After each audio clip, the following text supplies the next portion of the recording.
Ever think back to your own school days and go, man, there's got to be a better way? Uh-huh. Yeah, I think we've all been there. Well, today we're diving into a radical idea, progressive education. We're looking at Eric Mandelbaum's roadmap and guide, and wow, it's intense. Intense in a good way, though, right? Oh, yeah, definitely. It's not your typical dry policy stuff. This is like a manifesto. Totally. Mandelbaum's not messing around. He uses stories, poems, even a whole thing about a clogged toilet to make his point. Okay, a clogged toilet. Now I've got to know more. But first, for anyone who's new to this, what exactly is progressive education? So it's a huge shift.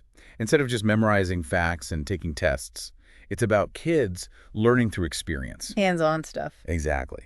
And it's about figuring out how each kid learns best, their own style. So less about cramming, more about actually loving to learn. You got it. And Mandelbaum really emphasizes critical thinking. He even quotes James Baldwin. The paradox of education is, as one becomes conscious, one examines the society in which he is being educated. Whoa. So it's not just about fitting into the system, it's about looking at it with a critical eye, right? Yeah.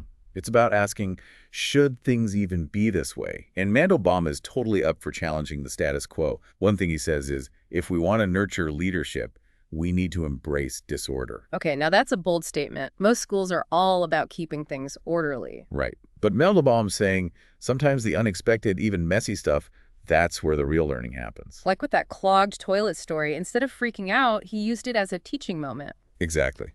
He could yell at everyone, but instead he's talking about water pressure and, well, We get the idea. But it's brilliant. He turns something negative into this engaging learning experience. And that's what he calls aliveness.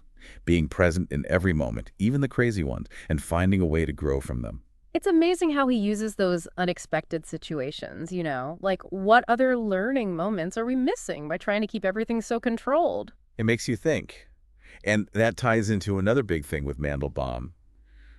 Rethinking what success even means in education. He actually says, if I designed for grades, I'd give them for the best failures. Okay, I gotta be honest, that one threw me off a little. I mean, isn't the whole point of school to succeed? Get good grades. That's how it's always been done, right? But Mandelbaum wants us to dig deeper. What if we celebrated those failures? Like the ones you learn the most from? Because those aha moments, they often come after we mess up, don't they? Exactly. And Mandelbaum takes this even further with his idea of the 3 teachers. 3 teachers. Okay, I'm intrigued. Who are they? So the first one's obvious, the actual teacher, Yeah. right? But just as important, number 2 is the peer group, all the other students. Oh, for sure. We learn so much from each other, sometimes even more than from the teacher themselves. Totally.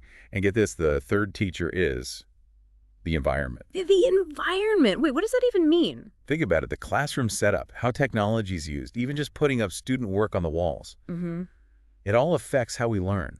So it's like the whole space becomes part of the lesson. Exactly. It makes those typical boring classrooms seem like such a wasted opportunity. Huge missed opportunity. Which actually reminds me, Mandelbaum talks about his trip to Finland, right? Yes. He was blown away by how their education system, which is considered one of the best, really embodies this whole picture approach. And it's not about copying Finland exactly. It's more about figuring out what works, right? Right. Mandelbaum's not saying it's a perfect system or anything, but there are big takeaways. Like they have this strong sense of community, and teachers are really trusted to do their thing. So it's about supporting the teachers, letting them teach, which ultimately helps the kids. And another thing is they don't just value academics. Vocational skills, like hands-on trades, those are just as important. It really makes you see things differently. Everyone talks about Finland's schools, but it's more than just copying what they do. Exactly. It's about understanding the deeper philosophy, their values. And one thing that struck me is how Mandelbaum talks about parents needing to be sources, not products. What do you make of that? Oh, that's such a powerful idea.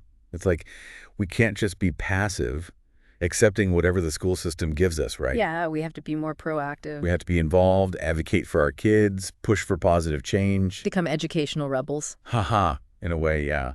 But really, it's about asking those tough questions. Mandelbaum actually asks parents directly, what small rebellious act of educational change can you implement in your own sphere of influence? I love that. So what could that actually look like for parents, teachers, anyone listening? It could be something small, even. like talking to your kid's teacher about how they learn best or asking for more hands-on stuff in the classroom. Or even just like really listening to our kids, finding out what they're passionate about. Exactly. It all adds up. We all have a role in shaping the future of education, you know? That's what I love about Mandelbaum's work. It's inspiring, makes you think differently. He wants us to embrace the messiness of learning, find those unexpected teaching moments. And remember, every kid has so much potential. It's about nurturing that, not just trying to fit them into some mold. Absolutely. This whole deep dive has been so thought-provoking. It really makes you question everything you thought you knew about education. Right. So, to everyone out there, what's your small rebellious act going to be? How are you going to make a difference? That's something to think about. Thanks for joining us on this deep dive, and we'll see you next time.